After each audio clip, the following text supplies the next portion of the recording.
Revision everything में एक बार फिर से आप लोगों का बहुत बहुत स्वागत है। तो कैसे हैं आप लोग?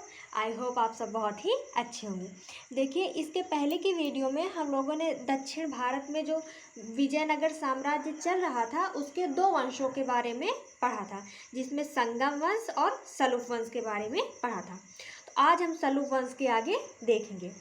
देखिए, विजयनगर साम्राज्य पर सलूप वंश के बाद तुलुप वंश ने शासन किया और तुलुप वंश के जो संस्थापक थे वो वीर नरसिम्हा थे। अब वीर नरसिम्हा के बारे में हम पढ़ते हैं। देखिए, तुलुप वंश के संस्थापक वीर नरसिम्हा थे, इसको हमने अभी ही आपको बताया। इनका पुर्तगाली गवर्नर अल्मोड़ा के साथ अच्छा संबंध था। इसने 505 ईस्वी में अल्मोड़ा के साथ घोड़े के लिए व्यापारिक संधि की और 1509 में ईस्वी में वीर नरसिम्हा की मृत्यु हो गई। तो देखिए, जो वीर नरसिम्हा था, इनमें इम्पॉर्टेंट क्या है कि यही तुलुप वंश के संस्थापक थे और इनका अल्मोड़ा के साथ व्यापारिक संबंध था। तो यहाँ से आप समझ सकते हैं कि भारत में जो पुर्तगाली कंपनी थी वो धीरे धीरे अब आ चुकी है, क्योंकि जो अल्मोड़ा था ये पुर्तगाली कंपनी से ही आया था। ठीक है, यानी कि अब यहाँ से आपको मॉडर्न हिस्ट्री की झलक थोड़ी थोड़ी दिखाई देने लगी है ना। फिर अब वीर नरसिम्हा के बाद अगले जो शासक हुए वो कृष्णदेव राय हुए। यह तुलुप वंश का सबसे प्रतापी शासक था। इसने रायचूर दोआब पर अधिकार कर लिया। देखिए, जो रायचूर दोआब था ये बुक्का प्रथम के समय से शुरू हुआ था। जब हम आपको पढ़ा रहे थे संगम वंश, तो वहाँ पे भी हमने आपको बताया था कि रायचूर दोआब जो कि तुंगभद्रा और कृष्णा नदी के दोआब को लेकर था, बहमनी साम्राज्य का साथ विजयनगर साम्राज्य का जो चल रहा था दिक्कत, उस पर कृष्णदेव राय ने अधिकार कर लिया, रायचूर दोआब पर अधिकार कर लिया। और इसी उपलक्ष्य में उसने अभिनव भोज और आंध्र भोज की उपाधि धारण की। यानी कि रायचूर दोआब पर अधिकार के बाद इसने अभिनव भोज और आंध्र भोज की उपाधि धारण की। यह एक विद्वान शासक था। इसने आमुक्त माल्यत नामक पुस्तक की रचना की है, जो कि तेलुगु भाषा में थी। यानी कि जो आमुक्त माल्य था ये तेलुगु भाषा में थी। उसके अलावा इसने संस्कृत भाषा में जामवती कल्याणम की रचना की है। यानी कि देख लीजिए कितना विद्वान था। इसको तेलुगु भाषा का भी अच्छी जानकारी थी और संस्कृत भाषा की भी अच्छी जानकारी थी। इनकी जो पुस्तक है आमुक्त माल्यत, इसका आप लोग याद रखिएगा अच्छे से, क्योंकि देखिए विजयनगर साम्राज्य की जानकारी आमुक्त माल्यत से मिलती है। यानी कि अगर आपसे पूछा जाए कि विजयनगर के बारे में जानकारी कहाँ से मिलती है, तो वो आमुक्त माल्यत पुस्तक से भी मिलती है, जिसको कृष्णदेव राय ने लिखा है। ठीक है, बाबर की आत्मकथा तुजूक ए बाबरी में लिखा है कि दक्षिण भारत का सबसे शक्तिशाली शासक उस समय कृष्णदेव राय था। यानी कि देखिए अब बाबर की भी एंट्री हो गई है ना। तो जो बाबर थे वो कृष्णदेव राय के समकालीन थे, क्योंकि ये ऐसे भी क्वेश्चन पूछ लिया जाता है कि बताइए बाबर के समकालीन कौन थे, या विजयनगर साम्राज्य में बाबर के समकालीन कौन थे, तो कृष्णदेव राय थे। तो इनको भी आप लोग याद रखिएगा। ठीक है, कि कृष्णदेव राय जो थे वो बाबर के समकालीन थे।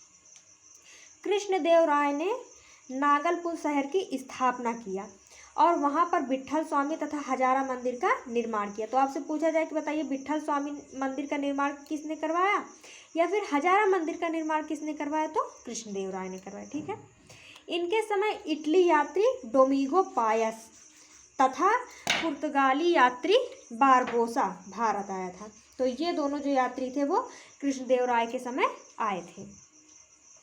इनका पुर्तगाली गवर्नर अल्बुकर्क के साथ अच्छा संबंध था। और देखिए, जो वीर नरसिम्हा थे इनका संबंध अल्मोड़ा से था, मतलब उस वीर नरसिम्हा के समय अल्मोड़ा थे पुर्तगाल से, और जो कृष्णदेव राय थे इनके समय अल्बुकर्क बन के आ गया था फ्रांसीसी कंपनी की तरफ से। ठीक है, तो कृष्णदेव राय के समय अल्बुकर्क और वीर नरसिम्हा के समय अल्मोड़ा। ठीक है, इनके दरबार में तेलुगु भाषा के 8 विद्वान रहते थे, जिन्हें संयुक्त रूप से अष्टदिग्गज कहा जाता था। यानी कृष्णदेव राय के दरबार में 8 विद्वान रहते थे जो तेलुगु भाषा के जानकार थे, अच्छे खासे जानकार थे, जिन्हें संयुक्त रूप से अष्टदिग्गज बोला जाता है। यहाँ पे ये बात याद रखिएगा कि यहाँ पे अष्ट दिग्गज कहा गया है, ना कि अष्ट प्रधान। जो अष्ट प्रधान था वो शिवाजी के दरबार में थे, ठीक है, लेकिन जो अष्ट दिग्गज है ये कृष्णदेवराय के दरबार में है। तो इनमें आप कंफ्यूज मत होइएगा। इस अष्ट दिग्गज में सबसे प्रमुख अलसी पेडन्ना थे, जिन्हें तेलुगु भाषा का पितामह कहा जाता है। तो आपसे पूछा जाए कि तेलुगु भाषा का पितामह किसे कहा जाता है, तो अलसी पेडन्ना को कहा जाता है, ठीक है। इन्होंने हरि कथा तथा मनुचरित नामक पुस्तक की रचना की है। तो हरि कथा और मनुचरित की रचना किसने की है, तो अलसी पेडन्ना ने की है, ठीक है। अष्ट दिग्गज में दूसरे स्थान पर तेनालीराम थे, जिनकी रचना पांडुरंग महात्म्य है। यानी कि सबसे मेन तो हो गया अलसी पेडन्ना, और उसके बाद जो दूसरे नंबर पर थे वो तेनालीराम थे, और तेनालीराम की रचना पांडुरंग महात्म्य है। यह मंत्री के पद पर भी थे, यानी कि उनके दरबार में जो अष्ट दिग्गज थे वो तो उसमें शामिल थे ही, उसके अलावा ये मंत्री भी थे कृष्णदेवराय के दरबार में। इन्होंने अंधविश्वास से जनता को दूर किया। देखिए, अगर आप लोग टीवी वगैरह देखते होंगे तो जैसे अकबर बीरबल आता है, वैसे तेनालीरामन भी करके आता था, तो उससे भी आप लोग याद रख सकते हैं कि कृष्णदेवराय के दरबार में तेनालीरामन रहते थे, है ना। 1529 में कृष्णदेवराय की मृत्यु हो गई। तो अब इनकी मृत्यु हो गई तो उसके बाद जो अगला शासक बने वो अच्युत देव राय हुए, ठीक है। अगला शासक अच्युत देव राय बना। इसके समय पुर्तगाली यात्री फर्नाओ नुनीस भारत आया। इसने यानी कि अच्युत देव राय ने प्रांतों पर नियंत्रण रखने के लिए महामंडलेश्वर नामक पद बनाया। इसके समय ही इस वंश का बिखराव शुरू हो गया। यानी कि इसके माफ़ कीजिएगा, इसके पहले जो शासक थे, मतलब इसके पहले यानी अच्युत देव राय के पहले जो शासक थे कृष्णदेव राय, उनके समय बहुत ज़्यादा विकास हुआ, लेकिन उसके बाद अगले ही शासक अच्युत देव राय के समय इसका बिखराव शुरू हो गया। फिर अगले शासक हुए सदाशिव राय। इस वंश का अंतिम शासक सदाशिव राव था। इसका सेनापति राम राय था। राम राय ने शासन की सारी शक्तियाँ अपने हाथ में ले ली। यह एक साम्राज्यवादी सेनापति था। साम्राज्यवादी कहने का अर्थ है कि यह अपनी सीमा में विस्तार करना चाहता था, है ना, अपने राज्य को बड़ा बनाना चाहता था। इसने बहमनी साम्राज्य के 5 राज्यों में फूट डालने की कोशिश की, किंतु इसके विपरीत परिणाम हुआ। बहमनी साम्राज्य के 5 राज्यों में से बरार को छोड़कर शेष 4 राज्यों ने मिलकर 1565 ईस्वी में विजयनगर पर हमला कर दिया, और इस युद्ध को तालीकोटा का युद्ध कहते हैं। देखिए, जो विजयनगर साम्राज्य का जो सेनापति राम राय था, इसने जो बहमनी साम्राज्य था उसको मतलब उसमें फूट डालने की कोशिश की। जो बहमनी साम्राज्य था वो 5 राज्यों में बटा हुआ था, या 5 क्षेत्रों में बटा हुआ था, जिसमें बरार, बीदर, बीजापुर, अहमदनगर और गोलकुंडा थे। ये 5 सब मिल के रहते थे। तो राम राय ने सोचा कि इन 5 में फूट डाल दें, और जब युद्ध हो तो उनको जीतकर अपने विजयनगर साम्राज्य में मिला लिया जाए।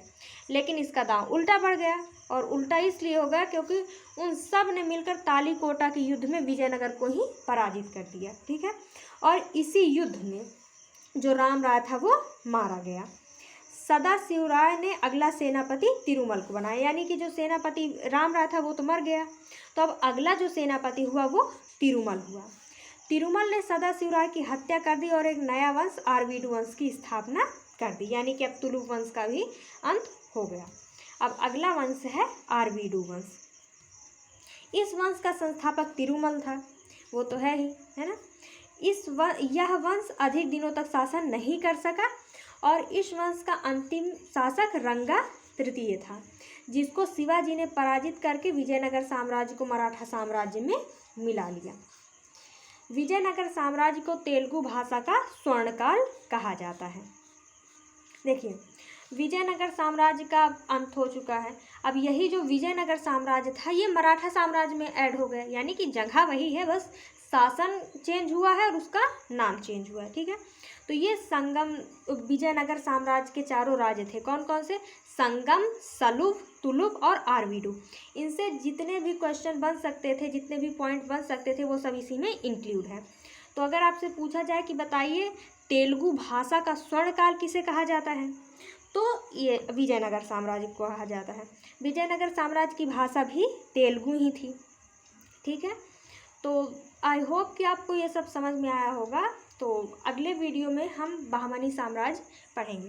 तो मिलते हैं नेक्स्ट वीडियो में। Thank you.